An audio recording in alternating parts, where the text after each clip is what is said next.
I'm Tammer Fakhry, broker owner of Elite Mortgage. Hi guys, what's up? My name is Mickayla Fatovic and I'm the broker owner of Elite Class Property Management and Real Estate Company. So you guys, today we have some very interesting things to go over with you because mortgage fraud is it's a thing. And as you know, you can get into a lot of trouble for it. So why not talk about it? Because that's what we do. So Tammer, please tell me a little bit more about some experiences that you encountered as a mortgage broker and potential mortgage fraud. So there's a few personal stories, and then there's a few things that I pay attention to and read. Interesting, yeah. So I've seen some interesting things that people try to do. People have literally faked and created counterfeit paycheck stubs. Yep. Nope. Yep. Yes, they will actually fake paycheck stubs to have enough income to qualify for a mortgage. Wow. Yeah, I've seen people fake W-2 documents to show that yes. Yeah.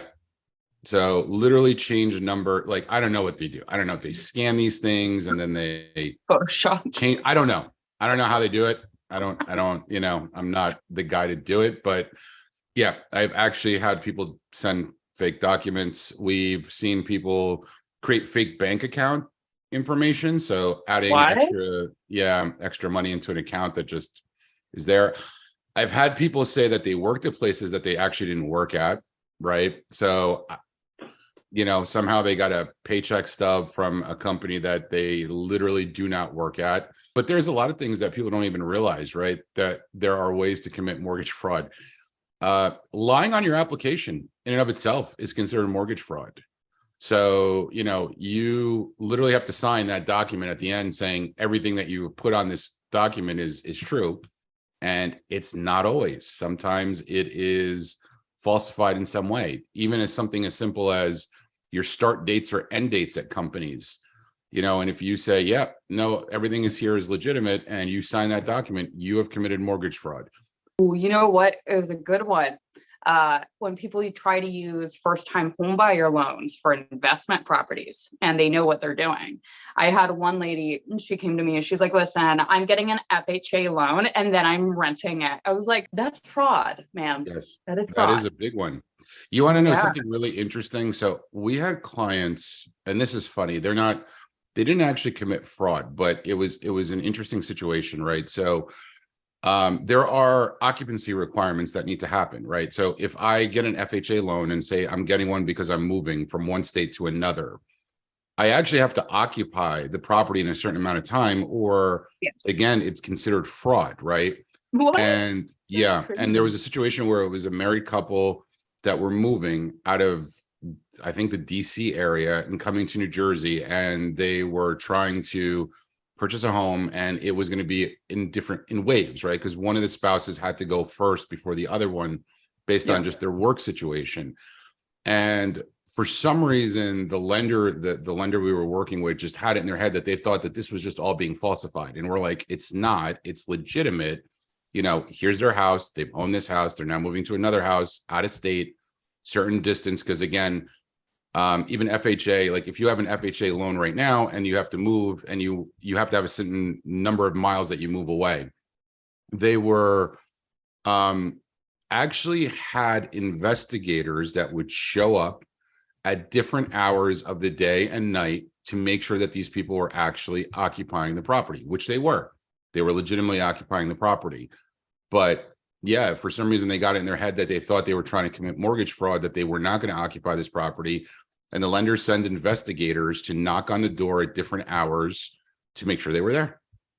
So yeah, even if you're not doing something fraudulent, if it seems like you're doing something fraudulent, they will check up on you and follow up. So always be careful. And that FHA thing, you'd be surprised and amazed at how many people say, I'm going to buy a home for FHA. I'm going to say I'm going to occupy it, but I have no intention of doing that. I'm going to just, rent it as an investment property later on. That's committing mortgage fraud. And I think that one's probably like the most traditional one. That's the biggest one. But again, it's not uncommon. So, and here's the thing, what I think a lot of people don't realize, As a mortgage broker, if you come and present to me that this is legitimately true, yeah, I have a certain level of due diligence I must do. Like, again, the paycheck thing, right? If you were making $25,000 last year and then all of a sudden same company's paying $100,000, I'm going to question it. I'm not going to put that through. But if you come to me and you show that there's been pay of, a certain pay, and you've been faking years and years of documents, I have no way to legitimately check that, right, as a broker. Yeah. Wow. So I will put it through. I'm not going to get in trouble. I'm not going to prison. Yeah. You will go to prison for faking these documents, right, and committing mortgage fraud. I'm not going to prison as long as I've done my due diligence and proved out what I need to prove out. So I mean, there's sometimes no way in order to do it. It's just like if a tenant lies on an application and we're able to verify it because other people are lying, or we can't get a hold of someone, and like, we're not going to get in trouble because somebody else lied. If like, no, you're lying, you're going to go to, you're dealing with it. You do the time, man. Yeah, it's crazy. And like I said, I don't think people would think that there's real world ramifications to this, but there are. Like, you can legitimately go to prison for mortgage fraud. Yeah, absolutely. And it's surprising to me that they had somebody go out to their door and knock, because like, not once. I hear, yeah, that's what I'm saying though. I hear people say all the time, like, what are they going to do? Come to my house and knock on my door? Like, yeah, yes, they are. Yes, they will. And they'll, and like, no. They showed up, like I think, I'm not kidding, it must have been at least 5 to 7 different times. Oh my God. That they showed up. And it's not like, they would show up at like 10 p.m. and knock on the door. What? They'd show up at like 7 in the morning to make sure that they were still there. And like, like, it just was, eventually the lender like left them alone and realized this is legitimate. But yeah. Could you imagine actually getting like accused of mortgage fraud and like you're legitimately just like not committing? It's like, no, seriously, this is my house. Like, are you sure it's yours? Right. Yeah. But, again, I don't know. Something set a red flag off at that lender. They decided to do their due diligence because they also didn't want to get in trouble for committing mortgage fraud. So they were covering their bases, and so the question, will they show up? What are they gonna do? Show up and knock on the door? Yes, they will. If they suspect that something's not right, they will show up and knock on the door. It's kind of like that thing. It's funny because, listen, it's like that thing where people, and this is between, it's funny because, I'm in New Jersey or in Florida. We got a lot of snowbirds right up here in New Jersey. That's pretty funny. That's pretty funny. But what they do is they say, oh, my main residence is in Florida, right? And the IRS will actually figure out, do you spend more than half the time of the year down there? To, New Jersey has investigators that they send down to Florida.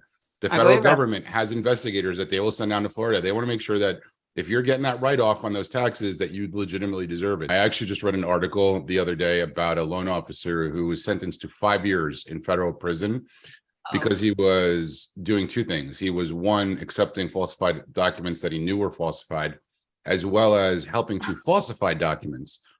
So he made a crap ton of money over a good period of time, committing mortgage fraud.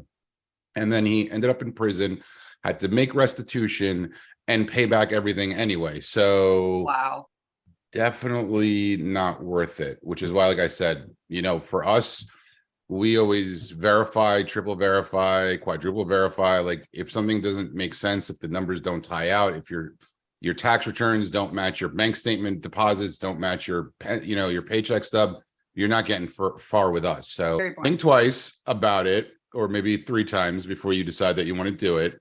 There are ways to do it. There are ways that even if you don't qualify for a commercial, conventional loan or an FHA loan, or there are other ways to legitimately buy a house that's not going to get you in trouble, right? That's what I'm trying to say. There are ways besides, Fannie, Freddie, FHA, HUD, like there's other avenues for you to buy a house if you need to, and you're not going to qualify through those means, right? So best thing you could do, as always, as we always talk about, 1, talk to a professional, such as a mortgage broker, such as myself, talk to an accountant, talk to people who can legitimately help you do it the right way so that you don't see the inside of a federal prison. It's just not worth it.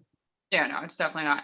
I got a little bit excited there. I was like, are you about to tell us how to commit mortgage fraudster? Oh, no. Not publicly where it's recorded anyway. I mean, come on. Tammer! Just kidding. That was a joke. Just kidding. Disclaimer. Okay, guys. Well, thank you so much, Tammer, for sharing your experience and also these little stories of some fraudsters out there. Oh yeah. And the names have been changed to protect the innocent, and none of them are innocent, by the way. They're all guilty. No, I'm just kidding. So yeah, as always, guys, good talking to you. If you have any questions, if you have any concerns, any comments, put them below. Subscribe, like, hit that bell to get our updates. We look forward to hearing from you. If you need any help with anything, contact me, contact Mickayla. We're always looking to talk to you guys. peace out, Girl Scouts. Bye, guys.